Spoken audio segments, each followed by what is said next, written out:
Aangoon 39 tokkummaaf furtuudha. Itoophiyaan guddaa taatee kora Berliin bara 1884-85 irratti qooda fudhachuu hin dandeenye. Xinnaatteefis bu'aa isaa irraa hin qoqqobamne. Impaayiralistoota walga'an keessaa Biriitaaniyaa, Faransaay, Xaaliyaaniin akka biyyoota Afrikaa biraa qircachuu dhiisanii akka miiltoo laaqii kiristinnaa keessatti dhimma itti ba'uuf walii galan. Karaa isaanii caalaa leellifamuuf ogeeyyii gorsituu fi qawwee baraa itti guuran. Kanaaf hamma humnaatti isheenis ummattoota walabaa kibba ishee koloneeffattee sirna bulchaa nafxanyaa bu'uureeffatte. Jarri gaaraa gadi buutee hin beekne maal agartanii addunyaan hunduu keenya ture jechuutti kaa'ate. Yeroosi Oromiyaan koloneeffattoota sadii gidduutti kan qoodamte, kan Itoophiyaa qabate iddoo 10tti kukkutame. Bobbaa sanaan ummattoonni hunduu keessaayyuu Oromoo, Walaayittaa fi Kafichoon dilormaa isaanii walakkaa akka dhaban galmeeffamee jira. Amma sana hundaa of duubatti dhiisanii akka Afrikaanota bilisaa fi walqixxootaatti tokkeessoo haa uumamnu jechaa jiru. Karaa biraa immoo abdattuun sirna nafxanyaa durii ammas abjuun isaan dhuunfachuutu itti mul'ataa jira. Qabsoo uummataan kufanuu Oromoo bolola aangoo qabaniin bakka kufanii kaafamanii wacaa jiru. Hongaatuun kun qabsoo ummattootaa duubatti deebisuu yoo hin dandeenyeyyuu ummattoota walitti naquun fixa qaccee maddisiisuu fi nagaa booressutti jirti. Hirreen warraaqxota Oromoo nagaa fi bilisummaa fiduuf waggoota 50 dura diriire ammallee hin dachaane. Qabsoon Oromoo kallacha qabsoosaa ABO'n durfamu sirna kolonii hooggantoota Amaaraan durfamu cabsee Rippaabilika Oromiyaa uummata dimokiraatoftuu dhaabuu akka kaayyootti qabateetu ka'e. Gidduu seenuun Tigree si'aayina isaanii numne. Tokkeessoo dimokiraatawaa birmaduu fi walqixxee kan ta'aniinis waliigalteen uumuun akka danda'amu agarsiisee ture. Sabgiddeessitootatu yookiin intarnaashinaalistis kan irratti wal ta'u. Tibbuma kana kanneen maarkisisti leeninisisti ta'an qabsoon uummataa kan sababaa dursuu qaba jedhaniis turan. Jarri boodana hongaanii loltuun bilisummaa qabsoo isaanitti itti fufan. Qabsoo sana kan sirni federaalawaa uumamuun otoo ifaan hin labsamin dhaabbate. Bara 1991 keessa OLF, TPLF fi EPLF chaartara ce'umsaa fudhatanii dhufuun kanneen biraas mari'achiisanii soneessa ce'umsaa irratti walii galan. EPLF Isaayyaas Afawarqiin hoogganamu Eertiraa walabaa dhaabbachuuf murnicha irraa dacha'e. Garuu dhimma keessaa Itoophiyaa fi Oromiyaa keessa galuu hin dhaamne. Sanaan lolattuu deemee rukutamee jira. Isa irraa hidhaa, ajjeechaa, saamichaa fi mirga ilmaan namaatti roorrisuu malee waati irraa baratamu hin jiru. Chaartarichi erga ABO'n gallakkisee heera federaalatti ol guddatee jira. Qabsoon Oromoo hanga irraa eegamu of ijaaree aangoo ogummaa fi beekumsa Oromoon qabu hunda qindeessee gadi ba'uu hin dandeenye. Kanaaf haalli komatamuu danda'u ta'a. Haa ta'u malee mataa mataan hoogganoonni komataman hin jiran jechuu miti. Sana seenaaf dhiisuu wayya. Abbaa tokkoota faarfannu yookiin abaarroo qabna malee dhaabii maqaa dhahan hin jiru. Inni qabna jennus alaa fi keessaa itti duulamee butuchame. Sochiin qeerroo impaayiratti sochoose gudunfamee humna dhaabaa ta'ee gadi hin baane. Kanaaf hoogganooti ergasii dhufanii sochii qeerrootti mataa itti ta'anii imala gara bilisummaatti tolfamu hankaaksan. Kun akka itti fufne beekoti waca malbulchaa keessaa cinaatti bahanii roga itti gochuu qabu. Malbulcha dhugeeffannoo hawaasummaa fi diinagdee keessatti Oromummaan gahaatti calanqisamuu dhabuun waan nama yaaddessu. Diinni erga qabamne aangoo fi dhaaba nu dhaabsisuuf malli inni dhimma itti hin bahin hin jiru. Kanaaf dandeettii keenya qindeeffachuun jarjarsaadha. Ala kanatti gargaarsi iyyatii fi ololli durfannoon kennamee otoo qindeeffamanii bu'aa qabaatu. Madda qabeenyaa yartuu qabnu ogummaa fi iftoominaan dhimma itti bahuun akkuma federaalummaan itti fufuu haa ta'u walabummaaf deemuu murteeffachuun ifatti hirkachuu fi oofalcha hundaa gaafata. Aangoon keewwata 39 mirgi hiree sabummaa ofii ofiin murteeffachuu heericha keessatti dabalamuutu Oromoon akka sududaan walabummaaf hin deemne kolomsiise. Abuut qabeenya Oromiyaa saamaa fi mormii Oromoo ukkaamsaa heera federeeshinaa hojiirra oolchus irra ciise. Pimpin miira dharraa Oromoo fi sabooti sablammootii fi uummattoonni bilisummaa walqixxummaa fi qajeeltuuf qaban leelloo Itoophiyummaa dullachaaf jedhee kositti dabale.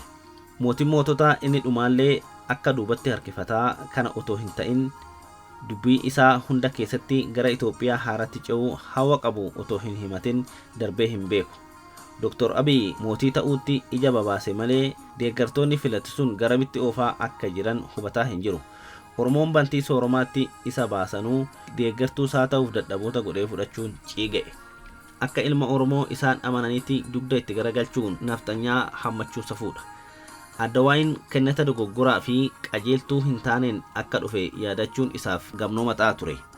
Gaaffii seerummaa kana akka uummattooti irra ilaalan taasisee afaan daadhii damma murnasaa garee lammaa suuraa isaa jijjiirama barbaachisaa fakkeessaa isaa fi butuchi Aabut yookiin Addawaayii jalatti uumamee turan.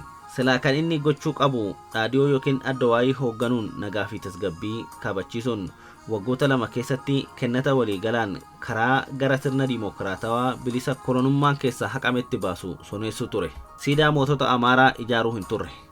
Bu'uura seerummaa isaa OPDO fi Addawaayii diigee sirna ofaangessaa duriitti of sutuu yaale. PP'n dhaaba Itoophiyaati. Sana jechuun dhabsiifama ODP gola Oromoo fakkeessaa duuba Oromiyaa Sududaan mootummaa Itoophiyaa Finfinnee wiirtuu bulfamti jechuudha. Achitti kan Oromiyaa sila dubbee taatuufiin addaan deeme. Akkuma ofaangessoota waajjir bulchiin isaas waan hallee irratti sobuu fi nakkaarota isaa garaa jabinaan reebuu eegale. Sun miira Imperial Itoophiyaa inni sagaduuf beekamaa ture. Dargaggeessi akkasii eessanuuf gaha laata kan jedhame boona konkaan uummata ofii tuffachuun hedduu nama gaddisiisa. Ammas gaabbanii of sirreessuuf yeroon hedduu hin dabarre. Sun waan kan waaqni inni maqaasaa lallabaa oolus jaalatudha. Amma qabsoon Oromoo haaromee gadhiifamee jira. Otoo jijjiirama bu'uuraa hin mirkaneeffatin duubatti deebi'uun akka hin jirre qeerroon beeksisee jira. Oromiyaan kan Oromoo ta'uu yookaan baduu jechuudha. Dargaggoo garaa muratan eessaa baakeen hin deebisu jedhama. Uummattooti sirna federaalaa leellisan hundi qabsoo Oromoof tumsuun ka'anii ifaajee guneessitoota xumura itti gochuu qabu. Yoo sun ta'e heerichi moo'ummaa tokko tokkoon saboota sabaawutaa fi uummattoota beekutu qayyabatama. Mootummaan federaalaa aangoo isaan kan ofirraa kutanii kennaniif qofa qabaata. Sun akeeka uummattooti madda moo'ummaati jedhu qayyabachuu irratti hundaa'a. Sunduula abdattoota sirna naftanyaa maqaa Amaaraa fi Itoophiyaan aangoo butuu yaalan raawwachiisuu qaba. Oromoon diinota isaaniin maqaan shanee jedhamu kennameefii jira. Jaarmaan ifaan shanee jedhamu hin jiru. Jiraatus kan diinni gargar hin baafne nutis maqaan utuu gargar hin baasin qabsoo keenya qindeeffannee juga'uu qabna. Hunduu shaneen ana jechuun shira diinaa haa fashalsu. Uummati Amaaraa hariiroo uummattoota biraa kanneeniin bilisummaa walqixxummaa fi qajeeltuuf qabsaawwan waliin ejjennoo qaban mamii malee beeksisuu qabu. Rakkinni mul'atu garaagarummaa irraa ka'a ilaalcha isaan uummattoota biraan qabani. Mariin godhamu aadaa, duudhaa, mallattoolee seenaa fi maqaa Itoophiyaa jedhu irraa otoo hin ta'in nagaa, tasgabbii, misa gammachuu, anjaa fi hamaa waliin jiraachuun fidu irraa ka'uu qaba. Kun mirgoota olitti dhahaman saboota sabaawutaa fi uummattoota dursee beekamuu gaafata. Kana malee hariiroon kolonummaa nafxanyaa akka jijjiirametti fudhatamuu waan hin dandeenyeef mariin tolfamus kan sanaan walgitu ta'a. Oromoonni Oromiyaa keessa jiraatan keessaa immoo horeen nafxanyaa durii firoota isaanii Finfinnee fi diyaaspooraa fagoo jiraatu tuttuquun sodaachisaniif gurra qeensuu hin qaban. Kanneen bira jiraatan waliin nagaa buusanii jiraachuu itti fufuu qabu. Rooba haa ta'u aduu kan birmataniif isaan yoo ta'an fedhii abdattuun sirna nafxanyaa mirgoota uummattooti hanga yoonaa argatan funqolchuun gara aangootti tola isaan gulufuudha. Isaan Oromiyaadha. Oromoo fi uummattoota naannaa isaanii jiran waliin ijaajjuu qabu. Dhaadannoo Itoophiyaa takka, alaabaa takka, amantii takka sirna nafxanyaa dura raawwate. Akka Oromiyaatti duraan dursinee seeraan bulmaataa fi mootummaa dimokiraatawaa jiraachuu keessatti mirkaneeffachuudha. Achi waliin baanee eenyufaa waliin akka jiraannu dhoofsifna. Heerri amma jiru irraa ka'aaf ni ta'a.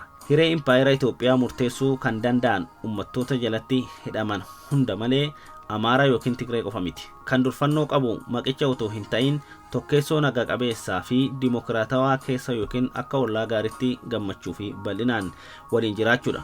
Hamma yoonaa burqaan hamtuu hundaa murna tokko murna biraa irratti humnaan of tuuluufidha.